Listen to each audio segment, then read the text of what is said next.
Assalamualaikum and a very good morning or good evening everyone. Today I am Zahra binti Zaini and my partner Hazrainie binti Hazrainie will be presenting to you on the differences and the comparison that we make for the two languages that we have chosen.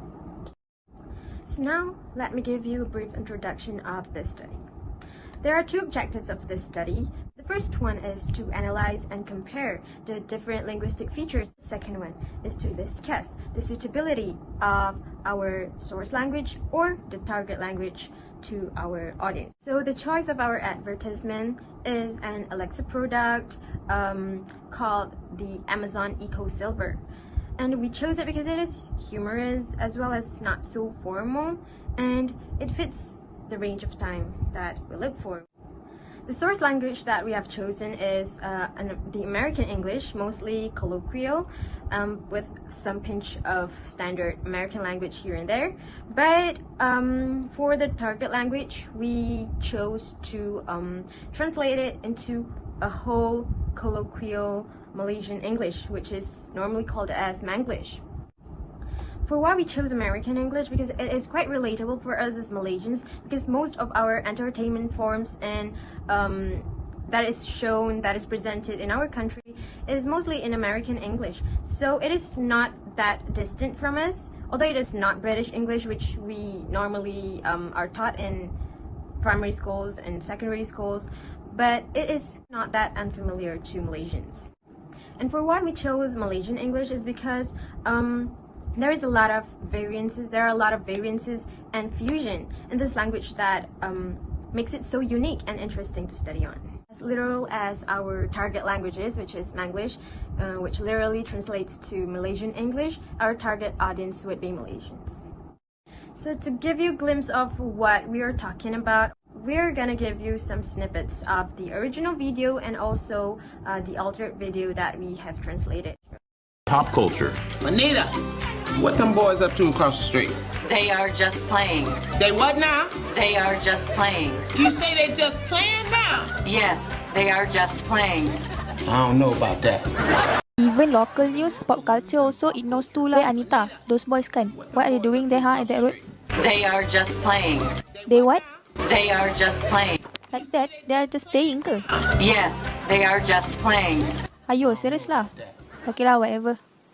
So throughout the process of making this video, we observed a lot of differences in the linguistic features of both our source language and also our target language. Among the most apparent ones is the differences in grammar. Let's take a look at the differences in the tenses. We found out that there are a lot of times where present tense verbs are used instead of past tense verbs.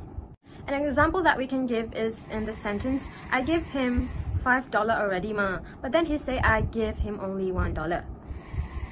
It is the literal translation of it in the standard American English is, but then I gave him $5 and he said I only gave him $1. So you can see that in the written words, give is used instead of gave and say is used instead of said. Next one would be anastrophe, which is sentence structure.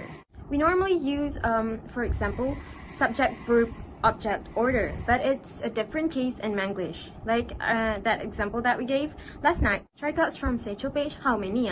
Usually the question words will be in the front and the prepositional phrase would be in the last part of the sentence.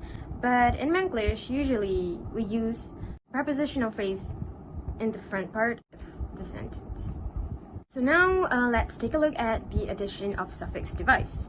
Most occasionally in Manglish, we insert a suffix like la, kan, tao, like that. And we can also see in the example like, wait, what is wrong la with this thing? Very annoying la. And let's move on to omissions of things.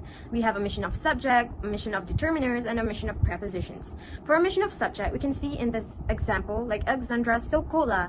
It's actually a translation from Alexandra, it is so cold.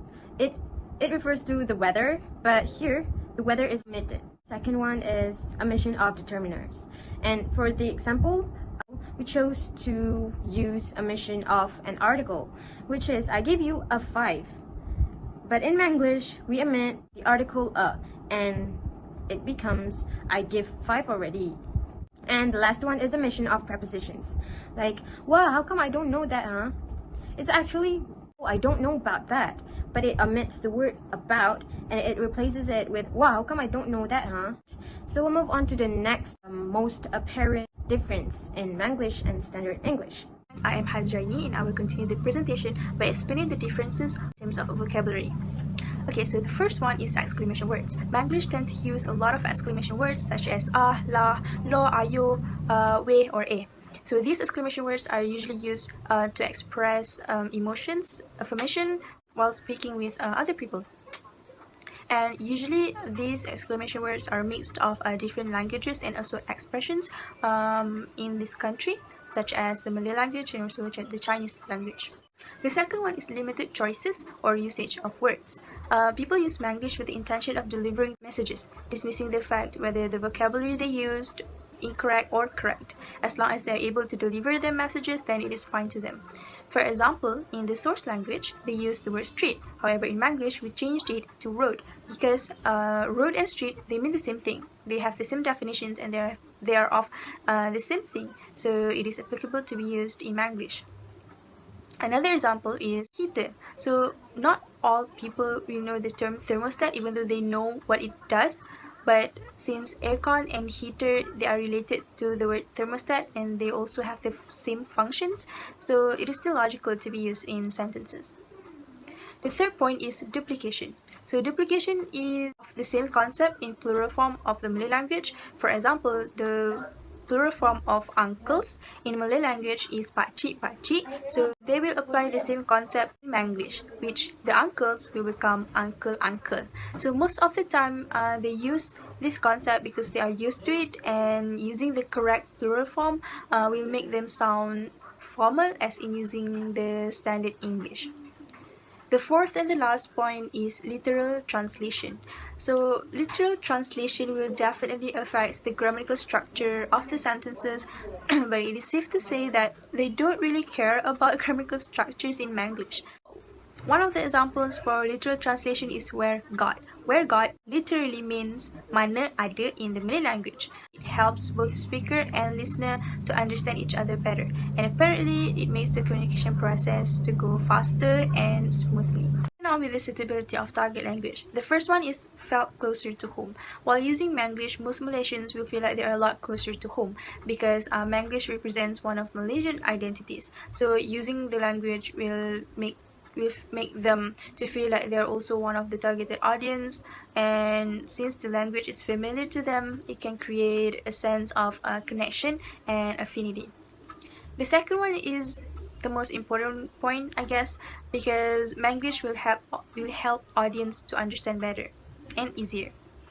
So Manglish uses words and sentences that are much simpler than the standard English, so this will enable the audience, especially the older ones, the older generation, to understand the advertisement better. So this will also guarantee the success of message delivery. The third one is it fits locals' sense of humor. In the original video, they use a lot of humor, but while using the standard English, most audience in Malaysia, especially the older ones, it might be challenging for them to understand the jokes and to laugh about it. So using Manglish will help them to understand the jokes. The fourth point is informality. So since the advertisement in the source language, they uses informal language, in Manglish Manglish is also informal, so it helps to create casuality and more leisure feelings of the ads, and the audience can enjoy the ads feeling casual and not very formal. And the last point is it suits all cultures in Malaysia. Since Manglish is mixture of this and that languages in Malaysia, then everyone will feel included and not feel left out, since all cultures and races in Malaysia can understand them and also use them.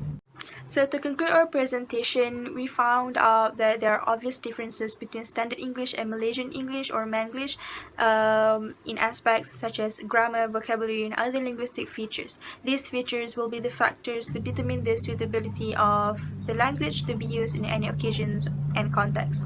So to answer the question of which language is more suitable to be used expressing the message of advertisement, while in our opinion we think that it is more suitable to use the target language to express the message of the advertisement to audience, because it benefits target audience more.